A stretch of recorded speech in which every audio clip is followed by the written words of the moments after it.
नमस्कार, देवभूमि समाचार में आपका स्वागत है। मैं हूं आपके साथ दीक्षा चौधरी। आज देश भर में ईद मनाई का त्योहार मनाया जा रहा है। पर्व को शांतिपूर्ण मनाए जाने को लेकर कर्णप्रयाग पुलिस चौकस है। इस दौरान कर्णप्रयाग क्षेत्र में जगह जगह पुलिस कर्मियों की तैनाती की गई है। वहीं सोशल मीडिया पर भी लगातार नजर रखी जा रही है। पुलिस उपाध्यक्ष अमित सैनी ने लोगों से आपसी सौंदर्य, भाईचारा और शांति व्यवस्था बनाए रखने की अपील की है। उन्होंने कहा कि माहौल बिगाड़ने वालों के खिलाफ कड़ी कार्रवाई की जाएगी। तो देश भर में आज बकरीद मनाई जा रही है। कर्णप्रयाग में सुरक्षा व्यवस्था को लेकर पुलिस प्रशासन पूरी तरह से अलर्ट है। इसके साथ ही सोशल मीडिया पर भी प्रशासन की नजर रखी जा रही है। इस दौरान अमित सैनी सीओ कर्णप्रयाग ने उन्होंने लोगों से शांतिपूर्ण तरीके से बकरीद मनाने की अपील की है।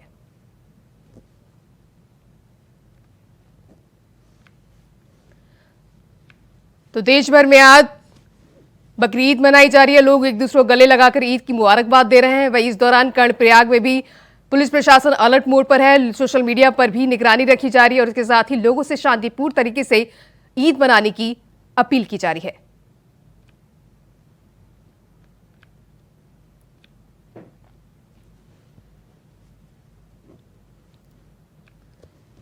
तो देश भर में आज बकरीद मनाई जा रही है। लोग एक दूसरे को गले लगाकर बकरीद की मुबारकबाद दे रहे हैं। इस दौरान कर्णप्रयाग में भी लोग एक दूसरे ईद की नमाज अदा की गई, एक दूसरे को गले लगाकर ईद की मुबारकबाद दी गई।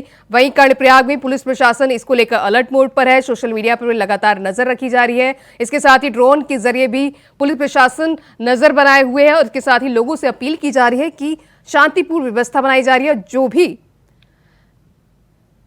माहौल बिगाड़ने की कोशिश करेगा उसके साथ खिलाफ कड़ी कार्रवाई की जाएगी। उधर मुख्यमंत्री पुष्कर सिंह धामी ने बुधवार को नेहरू स्टेडियम में रुड़की में आयोजित भारत सरकार और राज्य सरकार की विभिन्न जन कल्याणकारी योजनाओं के लाभार्थियों से संवाद कर कार्यक्रम में भाग लिया। इस दौरान कार्यक्रम को संबोधित करते हुए सीएम ने कहा कि हमारी सरकार गरीबों को समर्पित। वहीं इस दौरान सीएम ने लाभार्थियों को आवासों की चाबी सौंपी और गरीब लाभार्थियों को चेक वितरित किया। तो ऋषिकेश में कार्यक्रम में शामिल हुए लाभार्थियों इस दौरान उन्होंने सीएम धामी ने संवाद किया। इस दौरान उन्होंने कहा कि हमारी सरकार गरीबों को समर्पित है। इस दौरान उन्होंने चेक भी वितरित किए लाभार्थियों को और इस दौरान उन्होंने घरों की चाबी भी सौंपी।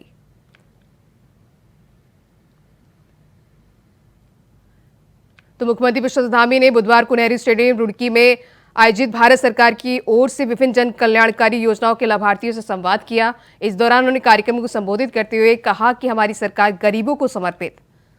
इसके साथ ही सीएम धामी ने लाभार्थियों को आवासों की चाबी सौंपी और गरीबों को चेक भी वितरित किया।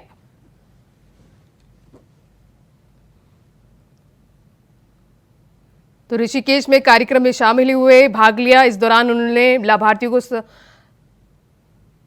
चाबी भी सौंपी आवासों की। उसके बाद ही लाभार्थियों से संवाद करते हुए कहा कि हमारी सरकार गरीबों को समर्पित है। इस दौरान उन्होंने लोगों को चेक भी वितरित किए।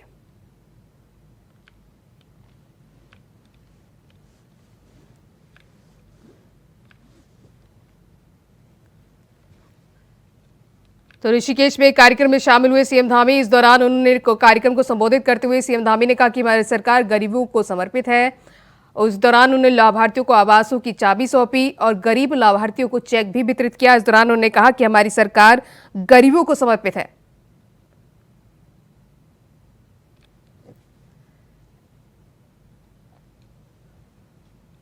तो लगातार धामी सरकार गरीबों के लिए लगातार काम कर रही है। इस दौरान उन्होंने कार्यक्रम में लाभार्थियों के साथ संवाद भी किया और लोगों को चेक भी वितरित किए।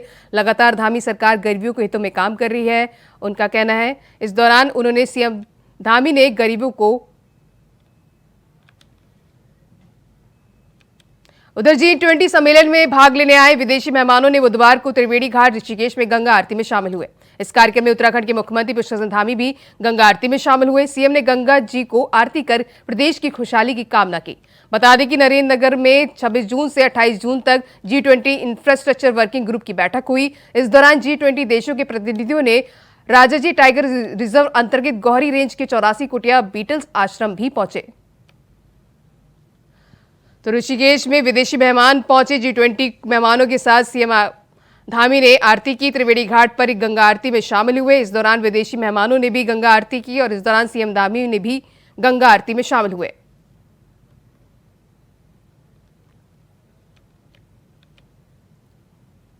आगामी लोकसभा चुनाव की तैयारियों में बीजेपी और कांग्रेस दोनों दल जुट गए हैं। इसी कड़ी में पूर्व मुख्यमंत्री हरीश रावत ने सोशल मीडिया पर एक पोस्ट किया जिसकी चर्चा चारों ओर हो रही है। दरअसल उन्होंने अपनी फेसबुक पोस्ट में लिखा कि कुछ दिनों में 2024 की चुनावी जीत और भविष्य की कांग्रेस को खड़ा करने वाली कमेटियों का गठन होगा। देश के सब महत्वपूर्ण नेता दिल्ली में है, मैं उत्तराखंड की सड़कों पर हूं। स्थिति स्पष्ट है कि मेरी सक्रियता पर सवाल ना करें। जिंदा रहने और पार्टी दोनों के लिए मैं बोलता हूं या भागता रहता हूं, इसलिए तो मेरे पीछे कुछ बीजेपी के सहयोगी लगे हुए हैं। एकजुट रहें, मुझको लेकर मन की शंकाएं दूर करें। तो लोकसभा चुनावों को लेकर कांग्रेस और बीजेपी लगातार तैयारियों में जुट गई है। इस दौरान पूर्व सीएम हरीश रावत ने भी फेसबुक पोस्ट लिखा है। इस दौरान उन्होंने फेसबुक पोस्ट की उनकी हर जगह चर्चा हो रही है। उन्होंने कहा कि मैं उत्तराखंड की सड़कों पर हूं, मेरी सक्रियता सवाल ना करें। तो फेसबुक पोस्ट की लगातार हरीश रावत की चर्चा हो रही है। लगातार 2024 के चुनावों को लेकर उन्होंने कहा है कि मैं सड़कों पे हूं और मेरी सक्रियता पर सवाल ना उठाएं।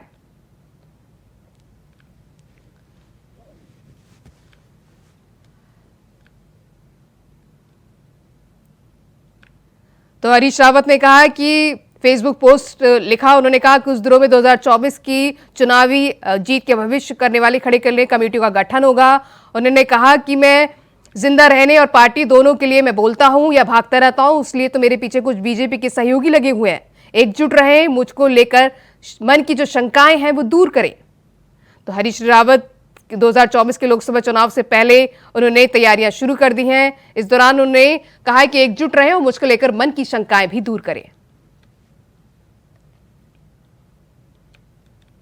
उधर उत्तराखंड राज्य गठन के बाद पहली बार प्रदेश में स्वास्थ्य चिंतन शिविर का आयोजन होने जा रहा है। जुलाई महीने में आयोजित होने वाले 3 दिवसीय चिंतन शिविर में केंद्रीय स्वास्थ्य मंत्री के साथ ही कई राज्यों के स्वास्थ्य मंत्री शिरकत करेंगे।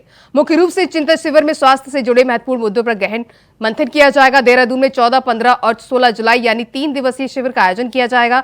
चिंतन शिविर के एजेंडे को लेकर राज्य सरकार भारत सरकार से बातचीत कर एजेंडे को तय कर रही है। स्वास्थ्य मंत्री धन सिंह रावत ने बताया कि उत्तराखंड के इतिहास में पहली बार पूरे देश के स्वास्थ्य मंत्रियों का चिंतन शिविर देहरादून में आयोजित किया जा रहा है। तो देहरादून में राष्ट्रीय स्वास्थ्य चिंतन शिविर का आयोजन किया जाएगा। 14, 15 और 16 जुलाई को ये चिंतन शिविर का आयोजित होगा। कई राज्यों के स्वास्थ्य मंत्री इस चिंतन शिविर में शामिल होंगे। उसके साथ ही कयास लगाए जा रहे हैं कि उद्घाटन में पीएम नरेंद्र मोदी भी आ सकते हैं।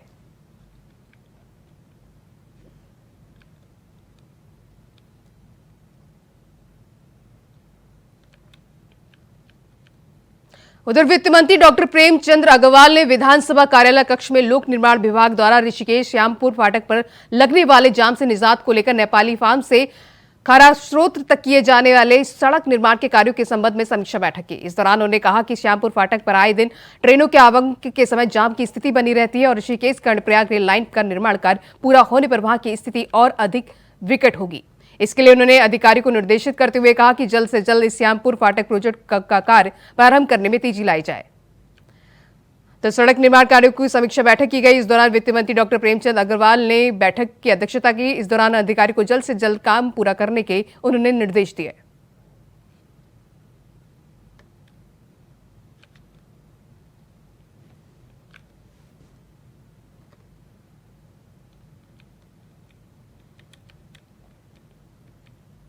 मुख्यमंत्री पुष्कर धामी की घोषणाएं जल्द पूरा होने का सिलसिला लगातार जारी है। देवप्रयाग विधानसभा क्षेत्र में नेकरी डिग्री कॉलेज को श्रीदेव सुमन विश्वविद्यालय का कैंपस बनाने की घोषणा की मुख्यमंत्री पुष्कर धामी ने कि तकरीबन 4 महीने पहले की थी, जो कि पूरी हो चुकी है, जिसको लेकर देवप्रयाग विधायक विनोद कंडारी का कहना है कि वह सीएम धामी का आभार जताना चाहते हैं।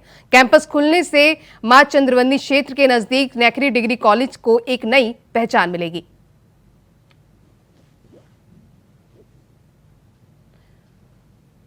तो उत्तराखंड में सीएम धामी की घोषणाएं लगातार पूरी होने का सिलसिला लगातार जारी है। नेकरी डिग्री कॉलेज में ये कैंपस बनाया गया है देहरादून में। आपको बता दें, सीएम ने 4 महीने पहले इसकी घोषणा की थी, जिसको लेकर विधायक ने सीएम धामी का आभार जताया है। उन्होंने कहा है कि डिग्री कॉलेज की नई पहचान मिलेगी। उन्होंने कहा है, विनोद कंडारी विधायक ने सीएम धामी का आभार जताया है।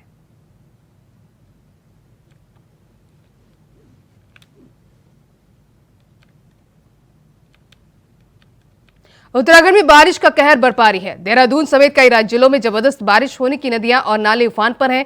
कई जिलों के लिए ऑरेंज अलर्ट जारी किया गया है। इस बीच मुख्यमंत्री पुष्कर धामी ने एक बार फिर सभी यात्रियों और श्रद्धालुओं से निवेदन किया है और कहा है कि सभी श्रद्धालुओं और यात्रियों को सजग रहना चाहिए ताकि वह किसी परेशानी से बच सके। मुख्यमंत्री ने कहा कि पहले भी मौसम विभाग की भविष्यवाणी सच साबित हुई है और भारी बारिश और बर्फबारी के चलते यात्रा बाधित हुई है। ऐसे में अब मानसून आने पर अलर्ट जारी किया गया है, जिसको लेकर यात्रियों को मौसम की जानकारी लेकर ही अपनी यात्रा शुरू करनी चाहिए। तो उत्तराखंड में आसमानी आफत के चलते सीएम धामी ने लोगों से अपील की है कि यात्रियों से अपील की है कि उन्होंने कहा है कि जरूरत पड़ने पर ही बाहर निकले। इस दौरान उन्होंने मौसम की जानकारी के बिना यात्रा ना करें, उन्होंने लोगों से अपील की है। सीएम धामी ने श्रद्धालुओं और यात्रियों से अपील करते हुए कहा कि मौसम की जानकारी लेकर ही यात्रा करें। तो लगातार उत्तराखंड में भारी बारिश के चलते लोगों को परेशानियों का सामना करना पड़ा है, जिसको लेकर अलर्ट जारी किया गया है। इस दौरान सीएम धामी ने भी लोगों से अपील की है कि मौसम की जानकारी लेकर ही यात्रा के लिए बाहर निकले।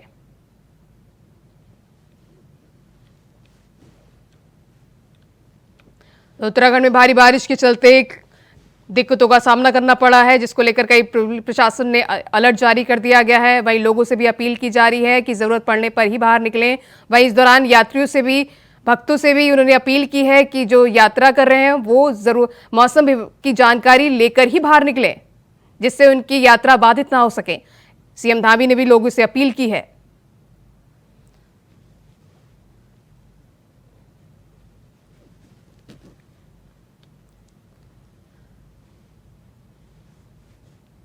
तो उत्तराखंड में आसमानी तूफान से लोगों को परेशानी का सामना करना पड़ा है।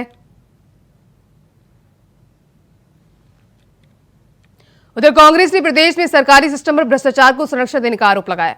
कांग्रेस ने मृत्युंजय मिश्रा को आयुष विभाग में ओएसडी बनाने और भर्ती घपलों में कार्रवाई पर सवाल उठाए। कांग्रेस के प्रदेश उपाध्यक्ष संगठन मथुरा दत्त जोशी ने सरकारी सिस्टम की कार्यप्रणाली पर सवाल उठाते हुए कहा कि पूर्व में आयुर्वेदिक यूनिवर्सिटी में कुल सचिव रहते हुए मिश्रा पर कई संगीन आरोप लगे थे। विजिलेंस जांच के बाद उन्हें गिरफ्तार कर जेल भेजा गया था। वो पहले भी कई मामलों में विवादित रह चुके हैं, पर अब सरकार ने उन्हें न सिर्फ बहाल कर दिया है बल्कि निदेशालय में ओएसडी जैसा अहम पद भी दे दिया है। जोशी ने इस दौरान भर्ती परीक्षाओं में हुए घपलों को लेकर भी निशाना साधा है। तो कांग्रेस ने बीजेपी पर निशाना साधा है। आयुष विभाग में ओएसडी बनाए मृत्युंजय भर्ती घोटाले को लेकर उन्होंने सवाल उठाए हैं। कांग्रेस के प्रदेश उपाध्यक्ष का यह बयान सामने आया। उन्होंने कहा है कि इतनी अहम जिम्मेदारी उनको सौंपी गई है, उन पे कई प्रकार के आरोप लगे हैं, धांधली के आरोप लगे हैं मृत्युंजय मिश्रा पर, जिसको लेकर कांग्रेस ने बीजेपी पर निशाना साधा है। उन्होंने कहा है कि घोटाले के आरोपों के बाद भी उन्हें अहम पद की जिम्मेदारी दी गई है। इसको लेकर लगातार कांग्रेस बीजेपी पर हमलावर है। कांग्रेस के उपाध्यक्ष ने ये निशाना साधा है।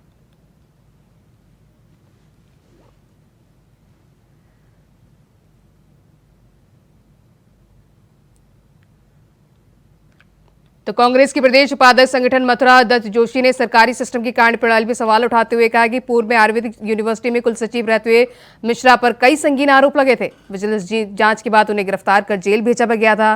वो पहले भी कई मामलों में विवादित रह चुके हैं, पर अब सरकार ने उन्हें न सिर्फ बहाल कर दिया है बल्कि निर्देशालय में ओएसडी जैसा अहम पद भी दे दिया है, जिसको लेकर कांग्रेस लगातार बीजेपी पर हमलावर है।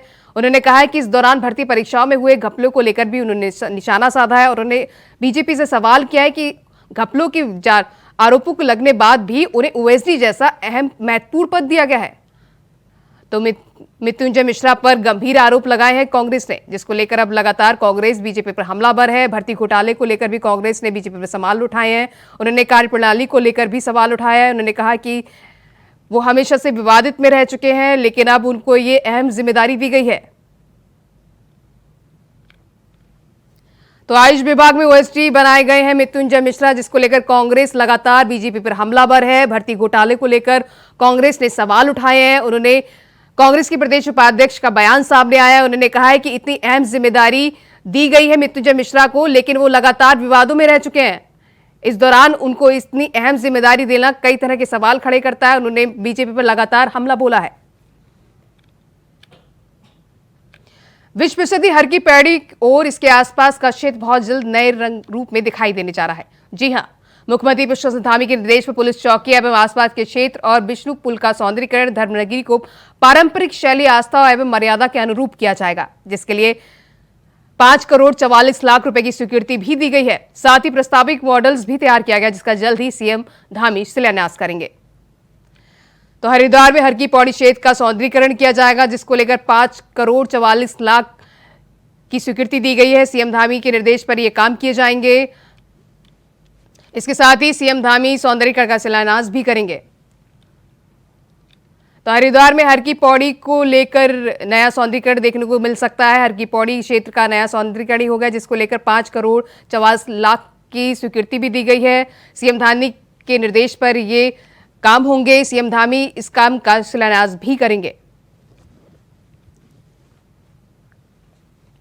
तो हरिद्वार के हर की पौड़ी का नया रूप सामने आ सकता है। सौंदर्यीकरण का शिलान्यास किया जाएगा, जिसका शुभारंभ सीएम धामी पुष्कर सिंह धामी करेंगे। नए सौंदर्यीकरण का स्वीकृति दी गई है। 5 करोड़ 44 लाख रुपए की स्वीकृति दी गई है। इसके साथ ही प्रस्तावित मॉडल भी तैयार किया गया है, जिसको लेकर सीएम धामी ने निर्देश दे दिया है और जल्द ही सीएम धामी इसका शिलान्यास भी करेंगे। तो हर की पौड़ी का नया सौंदर्यीकरण होगा, जिसके लिए 5 करोड़ की राशि दी गई है।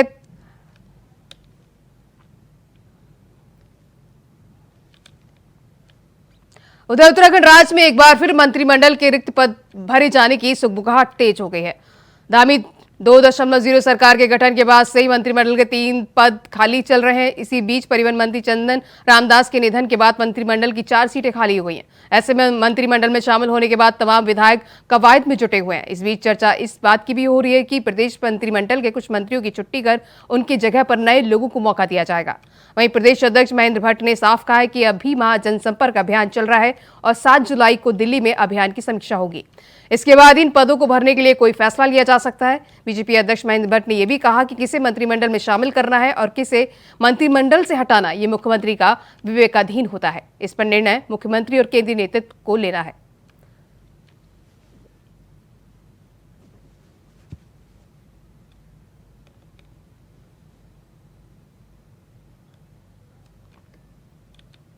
उधर सोशल मीडिया पर छाने के लिए नशा के लिए युवाओं में इस कदर नशा का बढ़ गया है। आए दिन रील्स बनाते हुए अवैध हथियारों को लहराने के कई मामले सामने आ रहे हैं। हालांकि इन पर पुलिस द्वारा लगातार कार्रवाई भी की जा रही है।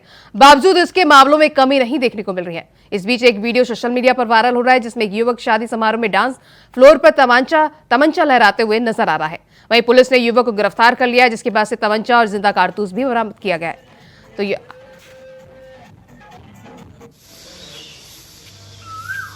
तो युवाओं में लगातार रील्स बनने का क्रेज देखने को मिल रहा है। अवैध हथियारों के साथ ये वीडियो तस्वीरें हम आपको दिखा रहे हैं, किस तरीके से बेखौफ ये बदमाश लगातार डांस फ्लोर पे डांस करते हुए फायरिंग करता है, जिसका ये वीडियो बनाता है, जिसे सोशल मीडिया पर अब शेयर किया गया है। पुलिस ने अब कार्रवाई करते हुए आरोपी को गिरफ्तार कर लिया है। शादी समारोह का ये वीडियो बताया जा रहा है। उधर मानसून की दस्तक के बाद से लगातार हो रही बारिश के चलते सब्जी और फलों के दाम आसमान छूने लगे हैं। जहां टमाटर और हरी सब्जियों के दाम बढ़ने से रसोई का बजट बिगड़ने लगा है, तो वहीं दुकानदार भी प्रभावित हो रहे हैं। डोईवाला में इन दिनों जहां टमाटर 100 रुपए किलो बिक रहा है, तो वहीं अन्य सब्जियों के दामों ने भी रफ्तार पकड़ ली है, जिसको लेकर स्थानीय सब्जी विक्रेताओं का कहना है कि बारिश की वजह से सब्जियों के दाम बढ़ रहे हैं और आने वाले कुछ दिनों में बारिश में कम होने पर दाम में भी कमी होने की संभावना है। हालांकि आम आदमी पर महंगाई का असर इस कदर पड़ा है कि 1 और 2 किलो टमाटर लेते थे, तो वहीं अब महज 1 पाव से काम चला रहे हैं। तो लगातार बारिश के चलते सब्जियों के दाम आसमान छूने लगे हैं।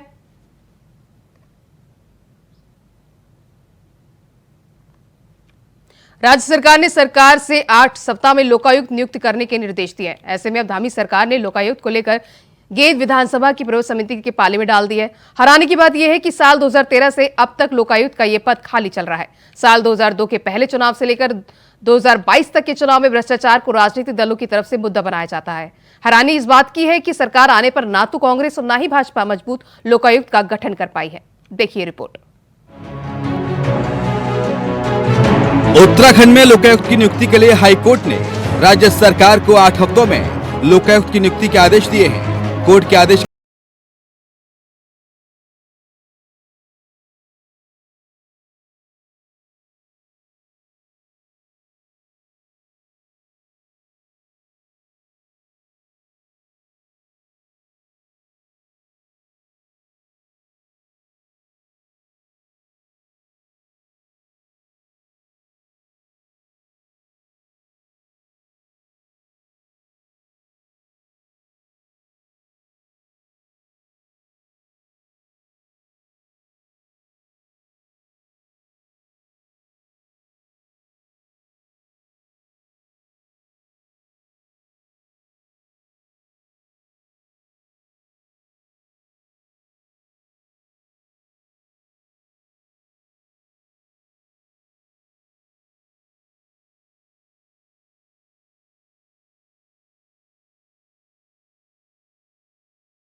विधानसभा की परवर समिति उस पर काम कर रही है।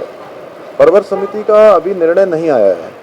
परवर समिति का निर्णय आएगा तो उसके बाद ही जो है उस पर सरकार कार्रवाई करेगी। हम तो शुरू से जीरो टॉलरेंस की बात करते हैं, भ्रष्टाचार मुक्त उत्तराखंड की बात करते हैं, और हमारी ही पहल थी कि जो है एक भ्रष्टाचार के विरुद्ध जो है एक बड़ी लड़ाई होनी चाहिए, भ्रष्टाचार मुक्त भारत होना चाहिए। उसके लिए माननीय प्रधानमंत्री जी के नेतृत्व में आज पूरे देश के अंदर एक नई कार्य संस्कृति भ्रष्टाचार मुक्त भारत की दिशा की ओर आगे बढ़ रही है। उसको उत्तराखंड में भी हम लोग आगे बढ़ा रहे हैं। 1064 सभी कार्यालयों में ऐसे बोर्ड हमने लगा दिए हैं। कहीं पर भी कोई भ्रष्टाचार की शिकायत आती है, भ्रष्टाचार में कोई भी संलिप्त पाया जाता है तो उस पर कार्रवाई हो रही है। वहीं 8 हफ्तों में लोकायुक्त की नियुक्ति के हाईकोर्ट के फैसले पर अब सियासत भी जमकर हो रही है। बीजेपी डिफेंसिव हो रही है तो कांग्रेस आक्रामक। लोकायुक्त को लेकर सरकार की मंशा पर सवाल खड़े हो रहे हैं। कांग्रेस की माने तो सरकार चाहती ही नहीं कि भ्रष्टाचार खत्म हो, क्योंकि सरकार के मंत्री घोटालों में लिप्त हैं। तो भाजपा ही कह रहे हैं कि लोकायुक्त को लेकर सरकार गंभीर है। उत्तराखंड में भारतीय जनता पार्टी की सरकार ने न्यायालय का सम्मान किया है। हम उच्च न्यायालय के निर्णय का सम्मान करते हैं और करते रहेंगे। आने वाले समय में जैसे ही वो विधानसभा की समिति अपनी रिपोर्ट सौंप देगी तो निश्चित रूप से लोकायुक्त बनाने में हमें कोई परेशानी नहीं है। भारतीय जनता पार्टी की सरकार इस राज्य में चल रही है। हम जीरो टॉलरेंस की सरकार चला रहे हैं। आपने देखा होगा जब जब भ्रष्टाचार की शिकायतें हुई हैं या भ्रष्टाचारी या गड़बड़ी की शिकायतें हुई हैं, हमारी सरकार ने उस पर कार्रवाइयाँ की हैं और भ्रष्टाचारियों को और गड़बड़ी करने वालों को जेल तक पहुँचाने का काम हमने किया। विगत समय में आपने देखा। तो निश्चित रूप से जब विधानसभा की समिति अपनी रिपोर्ट सौंप देगी तो जो भी उसकी सिफारिशें होंगी उस पर काम होगा। भाजपा का हमेशा से ये शगल रहा है, उसका मोडस ऑपरेंडी यही है कि रडार पे जब भी वो आती है तो वो तोप की नोक जो है वो कांग्रेस की ओर घुमा देती है। अरे कांग्रेस ने कुछ गलतियां की हैं तो इसलिए तो कांग्रेस विपक्ष में बैठा है। आप सत्तारूढ़ दल हैं, इस समय जवाबदेही और जिम्मेदारी आपकी बनती है। केदार बाबा के धाम में जो कुछ चल रहा है वो बहुत ज़्यादा गंभीर और चिंतनीय है, क्योंकि ना सिर्फ उससे आस्था को चोट पहुंच रही है बल्कि उत्तराखंड पर जो लोगों का विश्वास है उसको भी कहीं ना कहीं बहुत बड़ा कुठाराघात हो रहा है। तो ऐसे में उत्तराखंडियत को बचाने के लिए, हमारे चारों धामों की सैंक्टिटी को बरकरार रखने के लिए, उसकी पवित्रता को बरकरार रखने के लिए सामने आना चाहिए बीकेटीसी को या प्रदेश अध्यक्ष को भाजपा के या फिर सूबे के मुख्यमंत्री को, और तस्वीर साफ करनी चाहिए। वहीं राजनीति के जानकार वरिष्ठ पत्रकार जयसिंह रावत की माने तो राज्य में लोकायुक्त के विषय से बचने के लिए ही सरकार ने मामला विधानसभा की प्रवर समिति को सौंपने का काम किया था और अब भी स्पष्ट नहीं है कि ये मामला जल्द सुलझ पाएगा कि नहीं। सरकारें चाहती नहीं है कि लोकायुक्त बने। अगर लोकायुक्त का गठन होता है तो उसमें कई नेता, बड़े बड़े नेता भी फंस सकते हैं। अभी तक तो ये है कि छोटे मोटे कर्मचारी होते हैं उनको विजिलेंस वाले पकड़ लेते हैं, पटवारी, क्लर्क, जेई, मैक्सिमम कोई आईएएस या कोई मंत्री वो तो पकड़ा नहीं जाता कभी। इसीलिए लोकायुक्त का गठन नहीं होता है। पिछली बार भी कोर्ट ने कहा था कि आप 3 महीने के अंदर उत्तराखंड में लोकायुक्त का गठन कर लो, लेकिन क्या हुआ? अल्टीमेटली कहा कि वो विधानसभा की परवर समिति पर, क्योंकि सरकार को अदालत आदेश दे सकती है लेकिन उसको विधानसभा को नहीं दे सकती है। इसीलिए बहुत चालाकी के साथ वो विधानसभा की फाइलों में बंद कर दिया गया। उसमें तो जो कमेटी बनी थी, परवर समिति बनी थी प्रकाश पंत जी की अध्यक्षता में, वो तो अपनी रिपोर्ट दे चुके हैं, सालों हो गए हैं उसकी बात। दूसरी बात है, अब आपका कमिटमेंट था कि हम सत्ता में आते ही 100 दिन के अंदर लोकायुक्त का गठन कर देंगे। लोकायुक्त को लेकर सियासत खंडूरी शासनकाल से हो रही है, अब भी जारी है। मगर सवाल ये कि जिस लोकायुक्त को मुद्दा बनाकर बीजेपी सत्ता में आई, आज वो लोकायुक्त का वादा कैसे भूल गए। लोकायुक्त को लेकर सियासत खंडूरी शासनकाल से हो रही है और अब भी जारी है। मगर सवाल ये कि जिस लोकायुक्त को लेकर मुद्दा बना रही बीजेपी सत्ता में आई, आज वो लोकायुक्त का वादा कैसे भूल गए। अभय कैंतुरा, इंडिया वॉइस, देहरादून। तो देवभूमि समाचार में बस इतना ही। नमस्कार।